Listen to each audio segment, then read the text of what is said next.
Hey, Doug here. I help real estate agents grow their business through proven systems, mentorships, and strategies. If you'd like to find out more about how me and my group, we actually help agents reach their goals in their career, click the link below. Would love to schedule a Zoom call with you to chat more with it. But today I want to talk to you about something a lot of agents, they miss. They start their career with a plan in place, or they do their yearly business plan, and that's it. That's what they stick to for the year. And if things get off track, they get off track, but that's where they start and stop. And I want to talk to you about reviewing and adapting your business plan. But before we jump into that, I want to let you know that stick around to the end, and there's going to be, as always, a weekly challenge um, to set up for yourself, as well as kind of that final step. You're not going to want to miss that in the process for sure. So stick around to the end, and we will chat more about that. But like I said, I want to talk about reviewing and adapting your business plan. Because here's the truth: your business plan is not a one and done document.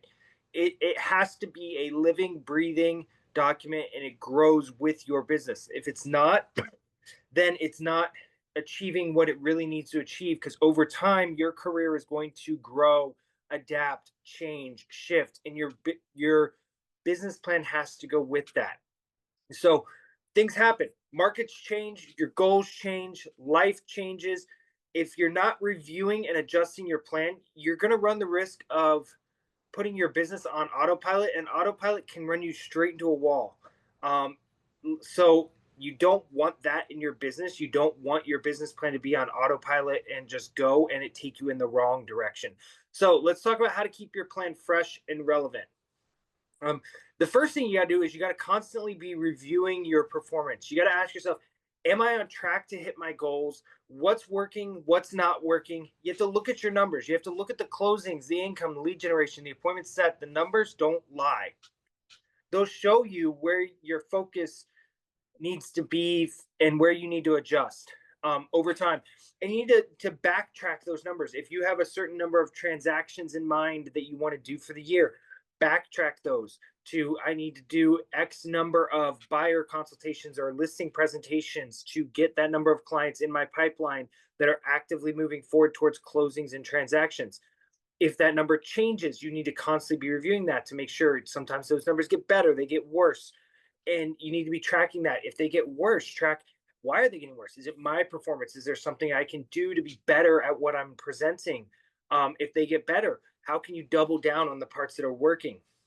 So look at your numbers. They'll show you where to focus, and they're not going to lie to you. The next thing, you got to be able to adapt to the market. Real estate's always shifting. You got interest rates, you have inventory, you have buyer demand. In a lot of markets, you have seasonality. Certain parts of the year are going to be busier than other parts of the year. And so you have to look at that. If listings are down, maybe you need to double down on your buyer leads. If buyer demand slows, you need to maybe focus more on some listings, or vice versa.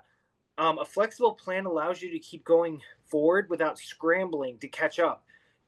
So if you live in an area that has seasonality, for example, where the summers are busier, know that and bake that in, and then review as you're going into the summer, what's working, what can I double down during this busy season so you don't miss it.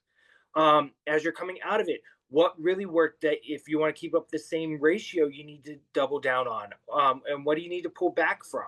So constantly be shifting with the market. If Be prepared, watch what interest rates are doing, track them, follow them. What are the markers that are going to dictate interest rates going down or up, and those sort of things, so that you're ahead of the curve. If interest rates drop, you've already talked to all your clients about the fact that a drop looks like it's coming, and now you're reaching out to them again, so you're ahead of the curve. Constantly be evaluating that, constantly be improving too. The next thing, every quarter, add a new system or skill to your business. So every quarter, look at something that is potentially missing, or that you'd like to be better at doing, and add that to your business. Maybe it's learning a new marketing strategy, or it's improving your negotiating skills, or it's investing in better technology, or it could be something small. Just as far as like upgrading your workspace, cleaning it out, things like that. Small improvements reviewed regularly, they stack up to massive long-term growth. So every quarter, as you're coming to the end of the quarter, take a step back and say, what do I want to add next quarter? And what do I want to improve on next quarter?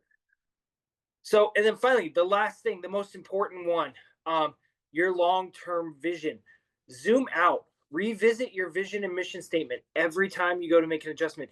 Is the adjustment you're making fitting with your vision and mission statement? If you didn't see the video that we did talking about vision and mission statement, click on the channel, scroll down and see that, because your vision and your mission statement are extremely important. And you want to constantly be asking yourself, are your current actions lining up with the vision and mission that you have for your business?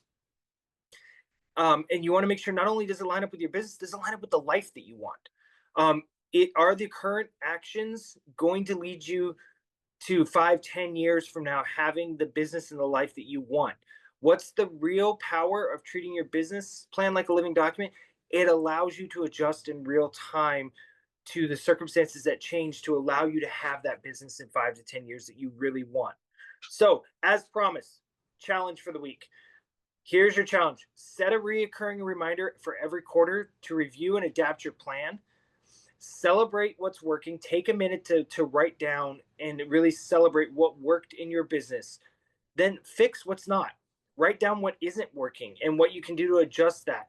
And then also look at what market trends are coming up. Look at the last quarter's market trends leading into the next quarter. And if there's something that allows you to make an adjustment accordingly, make that adjustment. If you'd like to talk about more in detail about how you might be able to make some adjustments, or looking at maybe what do you need to do to make your business plan a little bit more of a living document, I'd love to chat with you. Schedule a time to talk below in the link. Would love to plan for your growth and help you with that. Or if you'd like to just hear more about how our team is constantly helping agents with their business plan as a living document and constantly being adjustable with them, please schedule a no pressure call below. And remember, your business plan should always evolve as you do. As your career grows, your business plan should grow. That's the only way to allow yourself to build a career that lasts. Thanks.